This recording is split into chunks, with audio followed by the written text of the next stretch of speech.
The Concord burns. The wreckage was still warm.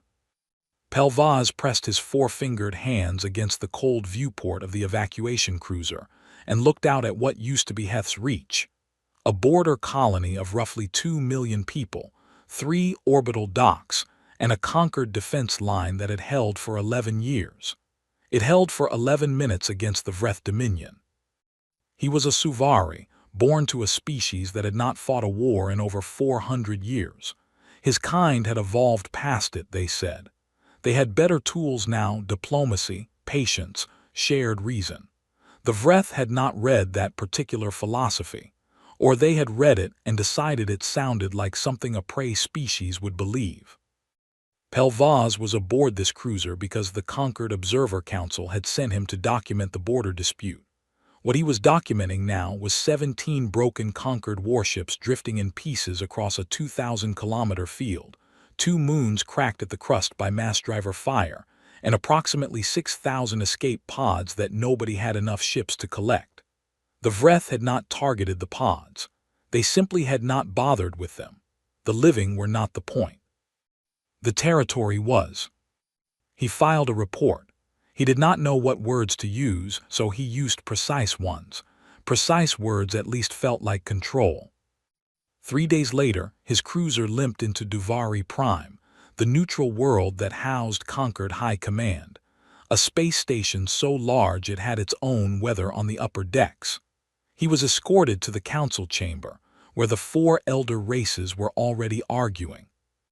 The Lorathi spoke in long, layered sentences that took twice as long to say as they needed to. The Geni had all 4 of their mouths going at once in overlapping subarguments. The Suvari representative, not Pelvaz, a senior diplomat named Urin, kept calling for procedural order. Nobody listened to Urin. Nobody ever did in a crisis. The Vreth advance fleet had not stopped at Heth's Reach. 2 more border systems had gone dark in the last 48 hours. The Concord's combined defense forces were in full retreat, and the models being shown on the main display were not hopeful. Every projection assumed a continued Vreth push. Every projection ended badly. Then the human delegate spoke. Pelvaz had met a few humans before. He always found them strange, soft-bodied, oddly confident, prone to silences that somehow felt louder than speech. This one was a woman named Director Phelan. She had short gray hair and very still eyes. She had not said a single word for the first 2 hours of the session. When she finally stood, every voice in the room stopped, which was strange because she had done nothing to command that silence. She simply occupied it differently than everyone else. She placed a data chip on the council table. She said, "We need authorization codes for the Titan protocol." The room did not erupt. It went the other direction entirely, into a silence so complete that Pelvaz could hear the environmental system cycling air through the vents. He looked around and saw that the Lorathi elder's neck membranes, usually a warm amber, had gone completely white. He had never seen that happen. He had not known it could. He leaned toward the Suvari aide beside him and whispered, "What is the Titan protocol?" The aide did not answer immediately. When she did, she spoke very quietly, like someone giving bad news slowly so it lands softer. "Humanity has ships they do not normally deploy," she said. "Very large ships. They built them after the Nar conflict, after they lost 4 colonies in 6 weeks. They decided that if something like that ever happened again, they wanted something in reserve that could not be easily destroyed." She paused. The Concord asked them to keep those ships docked, to never use them unless the situation was extreme. "How large?" Pelvaz asked. She told him. He did not believe her. Director Phelan was given her authorization codes 40 minutes later, after the shortest vote in Concord Council history. The Lorathi elder did not even argue. He simply touched the authorization panel with one pale membrane and looked at the floor. Pelvaz was assigned to document the deployment. His cruiser was rerouted. He spent the transit reading everything the Concord's open archives had on human military history, war Titan construction programs, and the design philosophy behind vessels of that class. The philosophy could be summarized in one sentence, which appeared verbatim in 3 different human military engineering documents. If it can be killed, build something that takes longer to kill than the enemy has patience for. He closed the documents and looked out the viewport again. Somewhere across the sector, the Vreth Dominion's advance fleet of 600 warships was moving deeper into conquered territory. Their supreme admiral, a decorated conqueror named Gurak, had reportedly already begun selecting administrative governors for the worlds he intended to take. And somewhere else, accelerating hard from a classified human naval anchorage, a single hyperspace emergence beacon had just activated. The beacon's ID code appeared on Pel Vaz's secondary screen, almost as an afterthought. He read it without fully understanding what it meant yet. ISV Undying Resolve, War Titan Class, Hull Number 1. He did not know why that string of letters and numbers made the small feathers along his neck stand upright. He had not seen the ship. He had not spoken to its crew. It was just a name on a screen. But something old in him, something his peaceful species had not used in centuries, recognized the shape of what was coming. He sat very still for the rest of the journey, the thing that arrived. It did not arrive like a warship. Warships arrived fast, precise, cutting into normal space with the clean efficiency of a thrown blade. What came out of faster-than-light travel on the edge of the Duvari system arrived the way a continent arrives, slowly, massively, with the kind of presence that makes the surrounding space feel smaller just by existing in it. Senior Liaison Orath of the Vreth Dominion was reviewing supply manifests when his sensor officer made a sound he had never heard from that particular officer before. It was not a word. It was the sound a person makes when language temporarily stops working. Orath crossed to the sensor console and looked. His first thought was that the equipment was malfunctioning. The silhouette on visual was 14 kilometers long. That number did not belong to a warship. That number belonged to moons, to industrial platforms, to things that did not move under their own power. It was moving under its own power. "Identify," he said. "Human vessel," the officer said. "ISV Undying Resolve, Titan class." A pause. "I have no engagement data for this class. It is not in our threat library." Orath straightened. He had fought humans before, early in his career, during the Nar border skirmishes. He remembered their ships as small, passionate, and explosive. They flew like people who were angry, which made them dangerous for about 40 seconds and then predictable after that. He had beaten 3 human commanders in those skirmishes and filed them under manageable. He looked at the thing on his screen. He filed nothing, he simply watched. Inside the ISV Undying Resolve, the atmosphere was the atmosphere of a facility midshift. 40,000 crew moved through corridors wide enough to drive vehicles down. The command deck was cathedral large, lit in blue-white operational lighting, and Admiral Rael Dorn stood near the main display with a metal cup of something hot and looked at the tactical picture with the expression of a man reading a road map. He was 67 years old. He had deep lines around his eyes and gray at his temples and hands that moved with the slow deliberateness of someone who had learned, over a very long career, that fast hands usually meant slow thinking.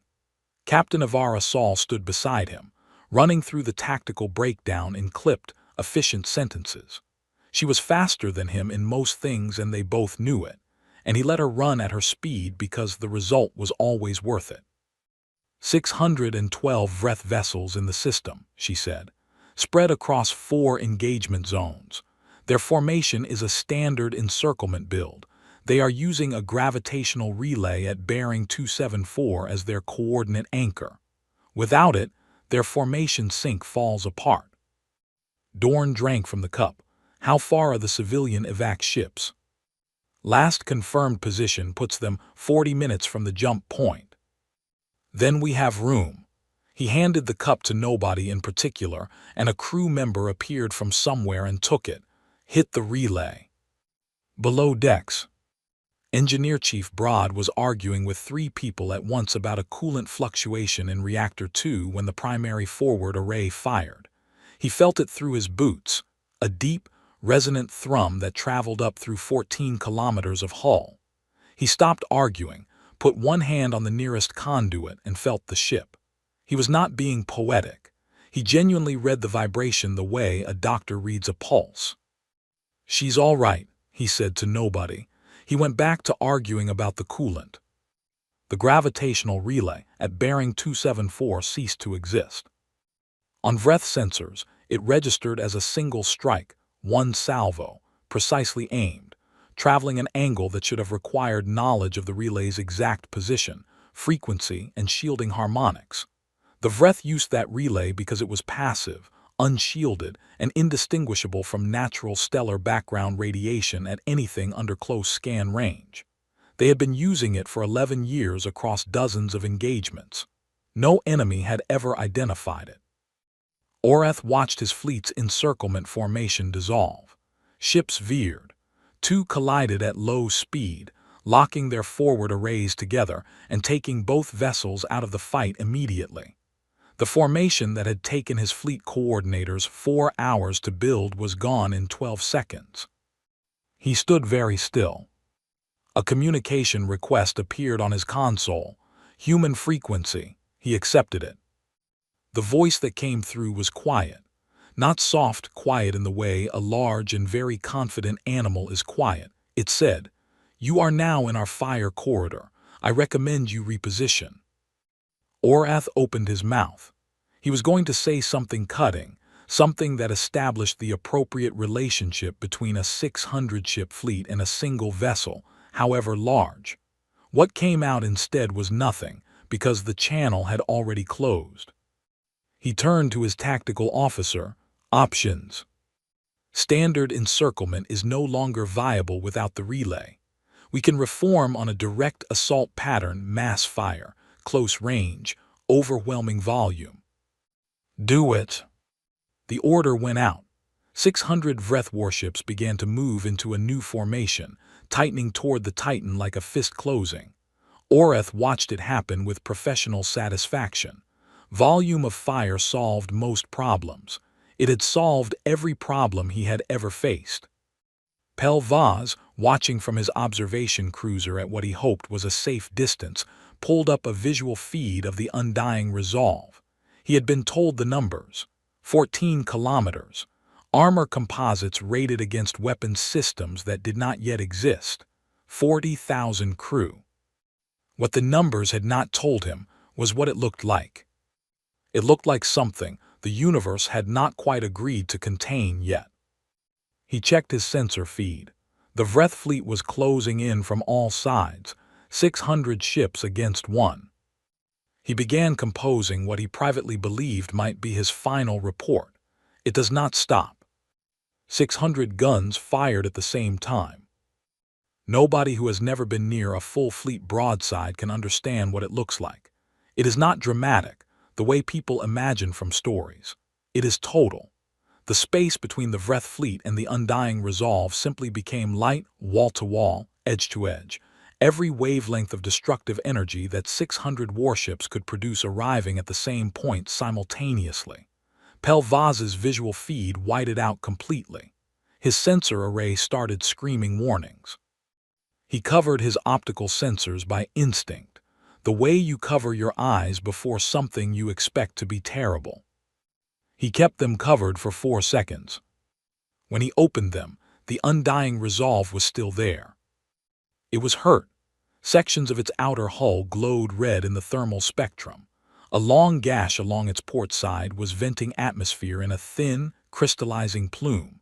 3 of its secondary weapon arrays had gone dark on Pelvaz's readout. Part of its forward armor plating had simply been stripped away, leaving raw structural lattice exposed to space. It looked like something that had been through a disaster. It was still moving forward. Deep inside the ship, Broad did not look up from his console when the damage reports started flooding in. He read them the way a surgeon reads vitals, not panicking, not celebrating, just processing. Hull breach on decks 40 through 47, automated sealing systems responding, secondary lock required on frames 12 and 13. He pointed at 2 crew members without looking at them and they moved. Portside railgun array offline, switching to backup network showing 40% output. He pulled up the relay schematic and found the broken point in 11 seconds. Reactor 2 was running loud, its magnetic containment wobbling at the edges. He walked over to the housing and put his hand on it. "I know," he said to the reactor, "keep going." He was not joking, it kept going. On the command deck, Ivara Saul was running 3 conversations at once. She had damage readouts on one screen, enemy formation data on another, and a live crew communication channel in her left ear. She processed all 3 simultaneously and only passed Dorn the information he actually needed, filtered down to its most useful form. This was her particular skill, not just the speed, but the filtering. She knew what he would ask before he asked it. "They will reform and repeat," she said. "Same pattern, tighter spacing this time. They believe volume of fire is the solution. They will keep adding volume." Dorn was looking at the Vreth formation data. They are not wrong that volume of fire is a solution. They are wrong that they have enough of it. He traced a line across the display with one finger. "Their fire support frigates, where are they positioned?" She highlighted them. 16 vessels spread in a ring behind the main attack formation, dedicated to maintaining firing solutions and power relay support for the bigger guns in front of them. They were the reason the main guns hit so hard. Without them, the broadside lost roughly 35% of its effective yield. "Take them," Dorn said. The undying resolve did not turn to face the frigates. It did not need to. Its weapon systems covered 360 degrees. The frigate ring ceased to exist over the next 90 seconds, not in a dramatic explosion, but in the quiet, methodical way that a person clears a table before starting work. Oreth saw it happen and felt something he had not felt in a very long time. He was not yet willing to name it. He told himself it was recalculation. He ordered his second attack wave forward. This time they hit the Titan at closer range. The impacts were heavier, more focused, more penetrating. Section 32 of the Undying Resolve's dorsal armor failed entirely. An entire gun battery went offline, not from damage to the guns, but from a power relay severed by a direct strike. 14 crew members in that section did not survive. Broad received the notification, looked at it for 1 full second, and then rerouted power around the dead section through a backup channel that technically was not rated for that load. He noted in his log that the channel would need inspection within 6 hours. He moved on. Pelvaz was not covering his eyes anymore. He was watching with the fixed, slightly unblinking attention of someone who has realized that what they are seeing matters and cannot afford to miss any of it. He was trying to understand why it was still moving. He had studied warfare academically. He understood attrition. He understood that any vessel, however large, had limits, structural limits, crew limits, power limits. The Undying Resolve had taken enough fire to destroy any 3 ships in the conquered fleet combined. It had lost weapon systems. It had lost armor. Its crew were repairing damage in real time under continued bombardment, which was the kind of thing that happened in desperate last stands, not in sustained fighting advances. And yet it was not standing still. It was advancing. Slowly, methodically, still firing with whatever systems Broad had managed to keep alive, still moving toward the center of the Vreth formation like something that had decided where it was going and considered the resistance a detail to be resolved on the way. He pulled up everything his console had on human psychology in combat situations. He found a study done by a Guinea researcher 40 years ago. The relevant passage said, "Humans appear to generate a secondary behavioral state under extreme threat that other observed species do not exhibit in the same form. Where most species experience threat escalation as a narrowing of function, Humans in certain conditions experience it as an expansion. They do not fight harder when losing. They fight differently. The mechanism is not yet understood. Pelvaz read that passage 3 times. Then he watched the undying resolve take another full broadside, lose 2 more hull sections, and fire back with enough force to remove 11 Vreth vessels from the engagement in a single salvo. He thought about the Geni researchers' careful, precise words. He thought, yes, that is one way to describe it. Panic has a name. Supreme Admiral Gurek received the battle data 17 hours after it started. He reviewed it in his private command room aboard the Vreth dreadnought Absolute Certainty, a ship named, he now felt, with unfortunate confidence. He reviewed it twice. Then he sat for a while and did not review anything. Gurek was not a man who panicked. He had conquered 11 systems in a career spanning 40 years. He had faced enemies who outnumbered him, enemies who outgunned him, enemies with home field advantages, terrain advantages, alliance advantages. He had beaten all of them because he understood one fundamental truth about warfare. Every enemy had a model, and if you broke the model faster than they could rebuild it, they lost. The problem, which he was only now beginning to articulate clearly, was that humanity did not seem to be operating from a model. Or rather, their model appeared to update in real time, constantly, in ways that made it impossible to break because by the time you understood what it had already become something else. He pulled up Orath's report.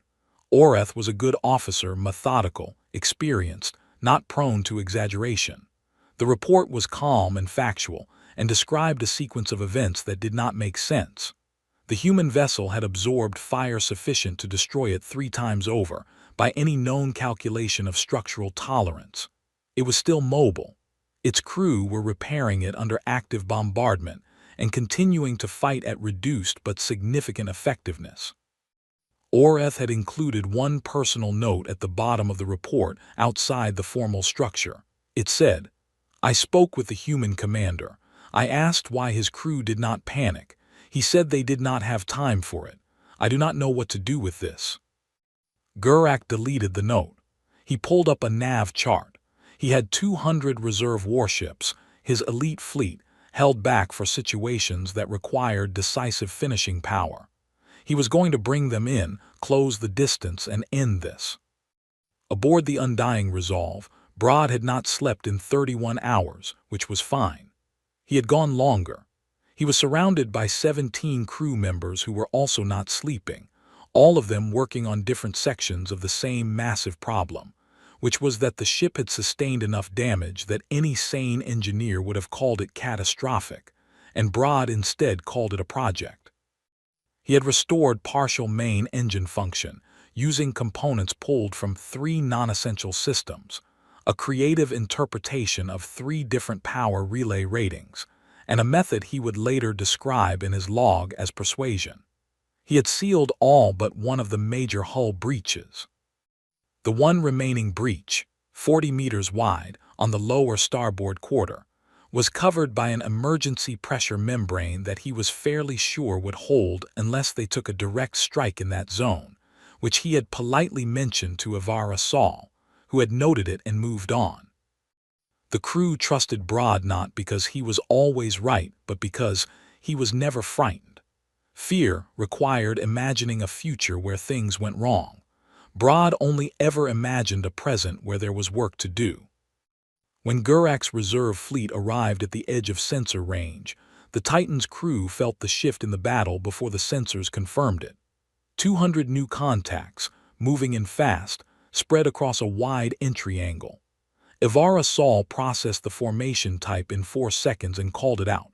Saturation pattern, designed to surround and suppress rather than penetrate. They were going after the engine vents specifically, the most sensitive external systems, the hardest to armor without restricting function. She told Dorn.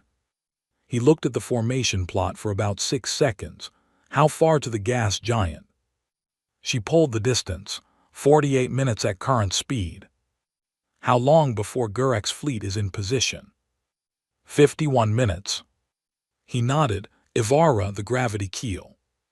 She looked at him. The gravity keel was a system designed to anchor the ship magnetically to large stellar bodies during repairs or emergency stops. It had never been used offensively. It was not rated for the maneuver she understood he was describing. She ran the math in her head in about 8 seconds, found 2 serious problems with the physics and one way around both of them, and said, "It will work. Once. Once is enough." The undying resolve changed course toward the gas giant, a slow, damaged arc that the Vreth fleet read as a retreat. Gurak ordered pursuit. His 200 reserve ships accelerated, tightening their formation to catch the Titan before it could escape into the giant's gravity well. They did not understand the gravity keel. There was no reason they would have. It was not in their threat library. The Titan swung around the gas giant's upper atmosphere using the keel as an anchor point, using the planet's own gravity as a slingshot in a maneuver that should not have been possible with engines at 40% function. The ship came around the far side at an angle nobody in Gurak's fleet had covered, moving faster than the trajectory suggested, and Dorn fired everything. Every gun system Broad had kept alive, every remaining torpedo bay, the full secondary array, into the tightest concentration of Gurak's reserve fleet at a range so close that targeting was nearly irrelevant. The destruction lasted 90 seconds. When it was done, 104 of Gurak's 200 reserve ships were gone. On the absolute certainties bridge, nobody spoke. Gurak looked at the sensor feed. He looked at it for a long time. Then quietly he said, "What do humans do when they are losing?" His intelligence officer said after checking, "They adapt, sir." Gurak said nothing else for 11 minutes, the weight of understanding. The news moved faster than ships. Before Gurak had finished sitting in silence on his flagship, fragments of the battle data were already spreading through Vreth communication relays, encrypted but not encrypted enough, because human signals intelligence on the undying resolve had been listening to Vreth relay traffic since the first hour of the engagement, and had been quietly forwarding interesting pieces to Conquered High Command as a secondary activity, the way someone might hum while doing something else. A Vreth garrison fleet of 80 ships had held the system of Kellen's Point for 2 years without opposition. They received a partial sensor transmission at hour 18 of the battle. It showed the undying resolve taking Gurak's combined reserve volley, losing hull sections, venting atmosphere, and then reorienting and firing back. It showed what happened to 104 ships in 90 seconds. No withdrawal order came from High Command. No order of any kind came, because Gurak's communication relays were occupied with his own emergency recalculations. The garrison fleet at Kellen's Point left anyway. Their commander filed a retreat report after the fact. The reason given was tactical reassessment of sector viability. What the reason meant was that they had seen the feed and decided that anything which could do that to Gurak's reserve fleet would eventually come to Kellen's Point, and they did not want to be there when it did. This was the part of warfare that manuals did not always cover clearly. Fear does not wait for permission. Orath, aboard his damaged frigate on the edge of the engagement zone, was doing something that would have surprised anyone who knew his reputation. He was thinking, not planning, thinking. There was a difference. Planning assumed you understood the situation well enough to make decisions. Thinking meant you were still trying to understand it. He opened a private channel to the undying resolve. He half expected no answer. He was a defeated enemy officer on a crippled ship. He had no leverage, no intelligence value, nothing to offer. The channel connected in 4 seconds, the same flat voice from before. Orath said, "I want to understand something." Dorn said, "Ask." "Your ship has been hit by fire that should have destroyed it multiple times. Your crew has been working under bombardment for over 30 hours. By any calculation I have, Your situation has been critical since hour 9. He paused. Why does your crew not break? There was a silence on the channel, not the silence of someone choosing not to answer, the silence of someone actually thinking about the answer. Then Dorn said, they break sometimes, people are people. Another pause. But there is always someone nearby who has not broken yet, and that person keeps working. And the one who broke watches them work, and after a while they get up and help. That is mostly how it goes. Oreth sat with that. That is not a tactical system. No, Dorn said, it is not. The channel closed. Oreth looked at the wall of his frigate for a long time. He began writing a report. Not a battle report, he would write that later. This was something else. He wrote it in long, careful sentences, the way he wrote things he wanted to be accurate. He wrote about what he had seen. He wrote about the relay strike at the start. He wrote about the gravity keel maneuver, which he still did not fully understand mechanically but had watched happen clearly enough to describe. He wrote about the way the Titan had taken damage and continued not because it was undamageable, but because its crew refused to interpret damage as defeat. He wrote, I have spent my career building models for how enemies behave under pressure. I have no model for this. The humans do not fight to avoid losing. They fight as though losing is a temporary condition that simply requires more work to reverse. I am not certain our doctrine has an answer for that assumption, because our doctrine is built on the idea that at some point, a rational enemy will calculate that continued resistance is non-viable and stop. These humans do not appear to reach that calculation, or they reach it and discard it. He stopped writing. He read the last sentence back. Then he sent the report to Gurak's flagship, knowing it would probably not help and sending it anyway because it was true. Pelvaz had been composing his observer report for 6 hours and it was still not right. He was a Suvari. His species prided itself on precision language. He had 17 different words for different types of careful observation, and he could not find the right frame for what he was trying to say. He wrote and deleted. He restructured. He tried the passive voice, then the active, then something in between that was not quite either. Finally, he wrote the opening line plainly. I witnessed the deployment of ISV Undying Resolve. I lack the vocabulary to be both accurate and calm about what I saw, and I am a scientist, so I will attempt accuracy and accept that calm may not be available.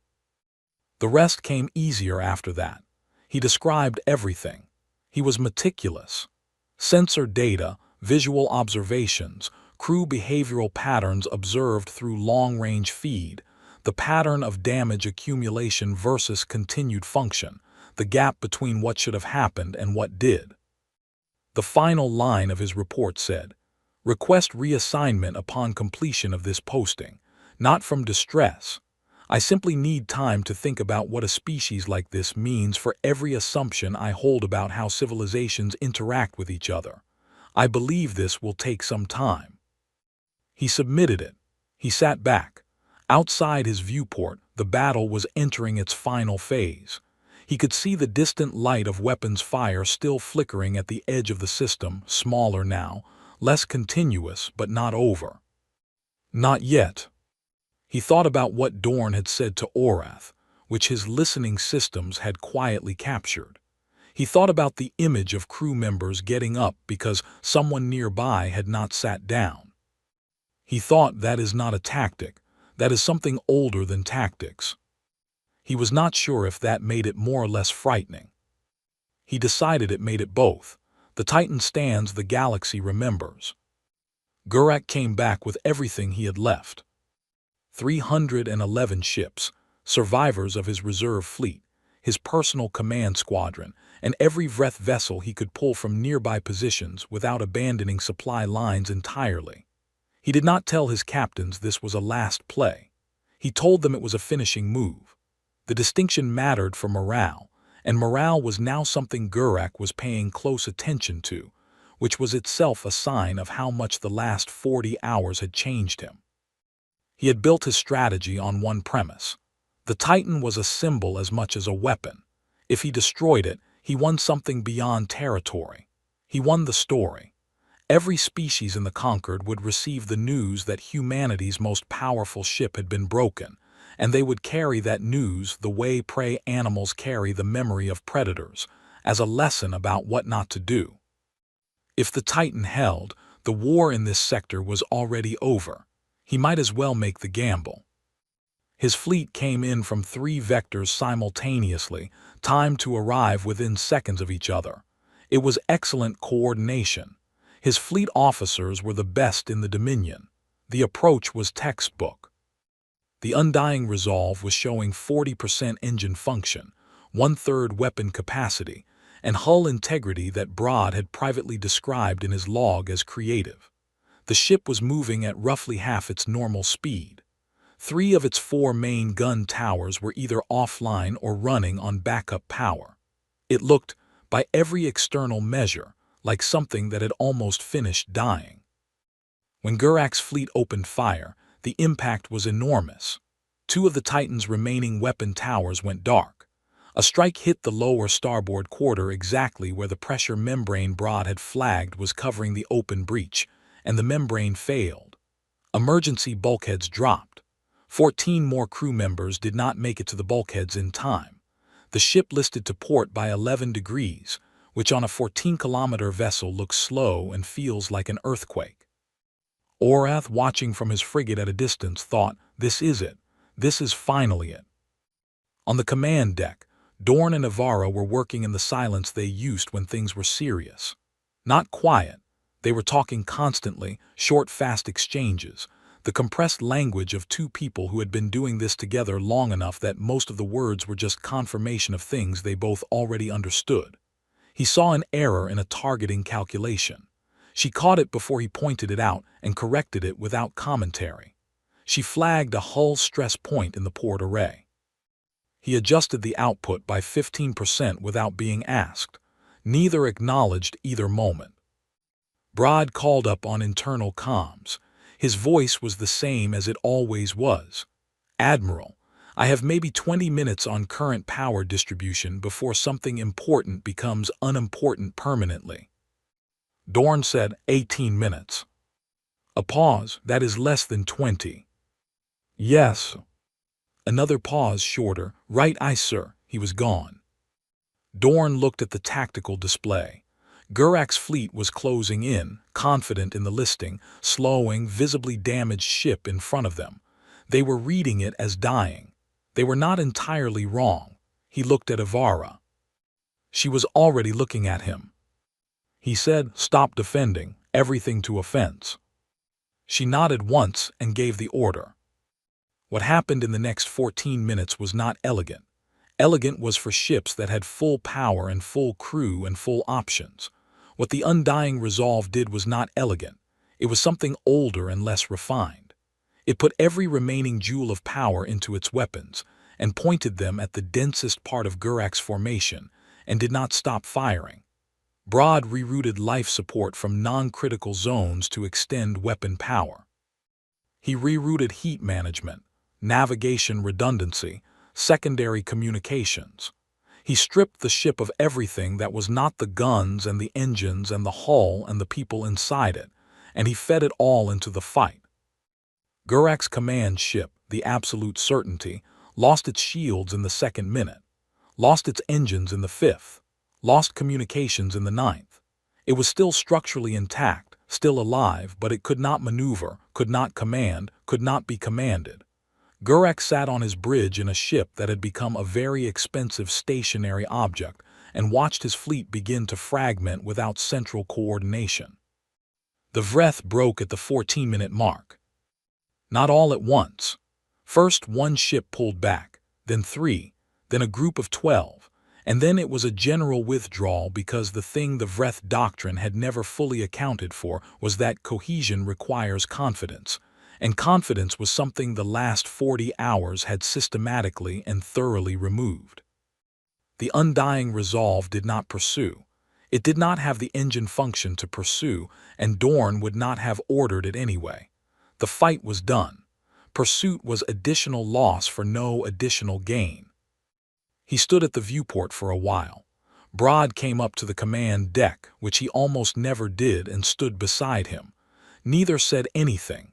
Below them, in the debris field that the battle had left behind, salvage beacons were starting to pulse, automated signals from Vreth ships that were surrendering or abandoned or simply dead. The Vreth fleet that remained was running for the edge of the system. Dorn said, "Casualty report." Broad handed him a tablet. He read every name. It took 22 minutes. He stood the whole time. Months later, Oreth sat before a Vreth Dominion inquiry board and gave his account of the battle. He was calm. He was precise. He did not make excuses, and he did not minimize what had happened. The board expected him to explain the loss in terms of equipment disparity or tactical error. He told them those factors were present but not the cause. The cause, he said, was simpler and harder to fix. "We had no answer," he said, "for an enemy that treats the decision that the fight is over as a decision only they are allowed to make. We calculated correctly the point at which they should have stopped. They did not stop. We recalculated. We were correct again. They still did not stop. At some point the problem is not the calculation. The problem is the assumption underneath it that rational actors stop when continuation becomes non-viable." He looked at the board. "Humans appear to define viability differently than we do. I am not certain there is a doctrine that addresses this. I am not certain one can be written." The board filed his testimony and did not publicly release it for 8 months. On his home world, Pel Vaz was giving a lecture to a room full of young Suvari students. He was telling them what he had seen. A student raised a hand and asked, "Were you frightened?" He thought about it properly before answering, the way the question deserved. "Not of them," he said, "of what it meant, because the same species that did all of that, when it was over, their admiral stood and read the names of everyone they had lost, every single name. It took nearly half an hour." He paused.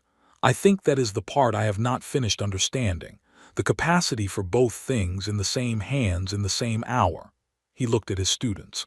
"I suspect it will take me some time yet." He was right about that.